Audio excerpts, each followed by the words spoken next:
Hi, and welcome to another episode of Hot Takes with me, the Silver Fox. And what do you know? We've made it to another Friday, thank heavens.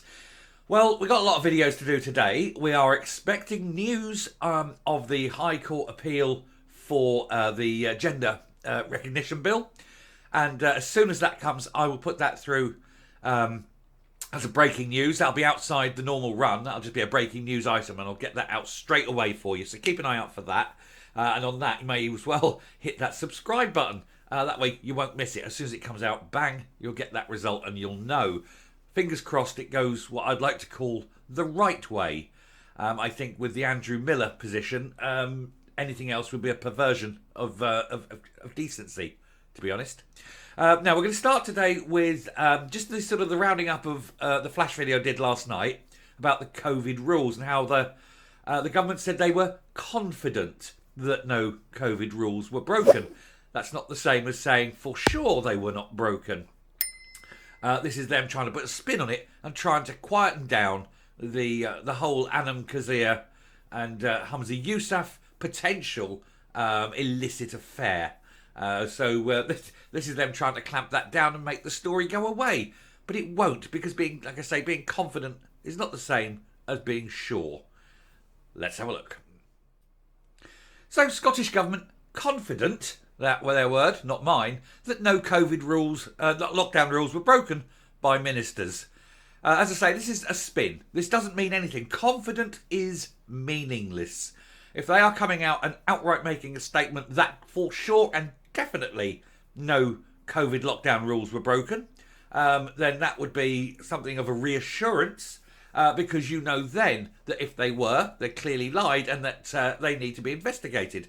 So they're not confident enough to say that. So this confidence that they have, like I say, utterly meaningless. What this is a deflection. They're trying to draw your attention away from the fact that these two senior members of the party, Hamza Yousaf and Anam Kazir, had a potential, and maybe had, because I'm not going to say for sure because, you know, suing, but potentially may have had an illicit affair, broken their marriage vows to each other's relative partners, and broken, more importantly, the rules of lockdown. Now, I don't care if these two want to get their hustle on. That's absolutely fine under normal circumstances. It goes to show that they're pretty loathsome creatures, having to go behind, you know, their relative spouses' backs. But when they are the ones bringing these lockdown rules in and forcing other people and actually taking other people to court for the breach of them. When you see the breaches resulting in Boris Johnson losing his job, where you see the breaches seeing Margaret Ferrier losing her job, it seems that the rules do not apply to certain people. Certain people, of course, being senior members of the SNP. Very two-faced, hypocritical, and we all know for sure in our hearts, got to be careful how I put this, we're all confident, there we go, we're confident in our hearts that they did have an affair, but it's up to them to show that they didn't now, because the accusations have been made, and those beliefs will continue until they can show that they did not.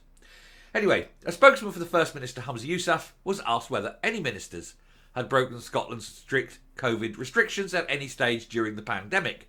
Very clever question, because obviously he is the one at the centre of the controversy, shall we say, and so asking about any other minister. Yes, very subtle.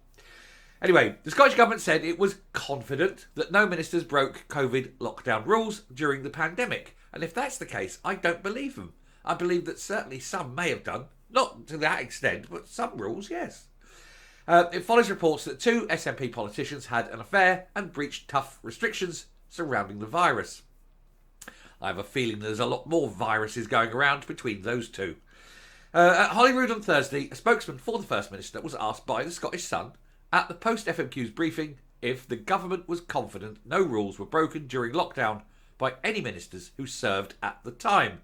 In response, he said, yes, I'm not aware of any suggestion otherwise. Well, I'm going to suggest that that's a load of bullshit. To say that you're not aware of any suggestion otherwise means you are not aware of the suggestions that you had an affair, Hamza Yousaf. And yet you clearly are, because your office issued a statement saying, no, you hadn't. So again, caught out by his own lies. The guy forgets what lies he tells when he's telling the next lie. Hamza, let me give you a bit of advice. If you're going to be a liar, get a better memory. Anyway, it was previously reported that the angry partner of one of the SNP politicians had discovered incriminating messages on their other half's mobile phone, which instigated a row between the pair. The story has become well known among political circles, but the two people involved cannot be named for legal reasons. And that's what I say. I'm absolutely not saying that it was Hamza Yousaf and Anam Kazir. That would be quite wrong. I'm just saying that that is what the rumour is, and that is allowable because that is the rumour. Now, of course, I'm not saying they did it, but you have to make up your own mind. This is the partner of the woman, he then told the Daily Mail that the affair had wrecked his marriage. He added, "I've thought long and hard about going public about this, but I feel I can't. And the reason he can't is because of all the threats he's had from within the SNP and from her family." Excuse me. Because obviously all those little envelopes of brown envelopes filled with cash cost a lot of money, and they don't want to see it wasted. They want to get value for money. They want to push their policies over the people of Scotland, because after all, they've paid for those policies. He says, "I'm fearful about the repercussions if I did, and I have to protect my family at all costs. That's the most important thing for me. However, I'm relieved that people now know there was an affair, and the whole thing has been devastating for me. And we all know who it is, don't we?" The SNP was forced to make a statement firmly denying the allegations. Now, you see there, they were forced to make a statement denying the allegations, and then a minute ago he's just said he's unaware of any suggestions. He can't lie consistently. If you're going to lie, keep the same lie. Don't chop and change your lies. You end up looking like Michael Matheson. Anyway, they made this statement denying the allegations after it was reported by a number of different media outlets, and it's understood that the pair now involved now occupy prominent positions in Scottish public life. Yes, they do. Don't we know that? We all know who it is. We just can't say who it is, can we, Adam? A source close to the story told the Scottish Express that there were a lot of rumours, and still continue to be a lot of rumours, about the affair, and the politician's other half was well aware of them, but they didn't want to do anything without evidence. And it all came to a head when they found these texts. The Sunday Mail reported that the spouse, who has spoken about his fear of repercussions, was forced to phone the police after relatives of hers showed up at his door demanding he stop talking about the alleged affair. As I say, all that money, they don't want to see it wasted. And that's a very sad shame. But that's where it is. And, now the government getting the people, they're wheeling these people out. So, there's no truth to them, it's not happening, blah, blah, blah. Move along, nothing to see. But there is, and it isn't going to be let go. This is the trouble with the SNP, and especially the SNP, under a moron like Hamza Yousaf. He simply thinks that if he says, move along, there's nothing to see, that people will willingly move along because apparently there's nothing to see. And that's not how it works. What a sad man. I feel sorry for her, though. Can you imagine him clambering all over you? Shuddering at the thought.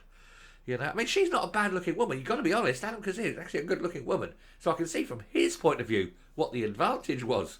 But from her point of view, he comes across a bit slimy and a bit of a liar. You have to wonder, don't you? Anyway, I shall stop there, come up, and we'll round this one off, put it to bed, and we'll move on, because there is absolutely loads to get through today. Anyway, here goes. Bye-bye. I mean, all these claims that ministers didn't break COVID rules, I've got very, very little confidence myself that can be true. It's not as though the SNP don't have form, do they? I mean, obviously, Margaret Ferrier, she had to lose her job, as mentioned. Who was the scientific medical officer? Calderwood. Catherine Calderwood. Didn't she go off and visit a holiday home or something? Breaching the law, she had to go. You see, this is the problem they have. They were so busy and fuming, and every time anyone broke a rule, they must go, they broke the rules, they must go, and we're asking for their heads. And of course, they've now tied themselves up in such a knot that if these two broke the rules, they'd have to go. Oh, no, we have to change everything. We have to get people to lie. But then, if you are going to get people to lie consistently. Don't lie about your lies. Makes you look like a complete pair of tossers, doesn't it? Anyway, I shall stop there. Thank you very much for watching. And they just can't help themselves. I just can't get over how much they just lie about everything, don't they? Anyway, thank you very much for watching.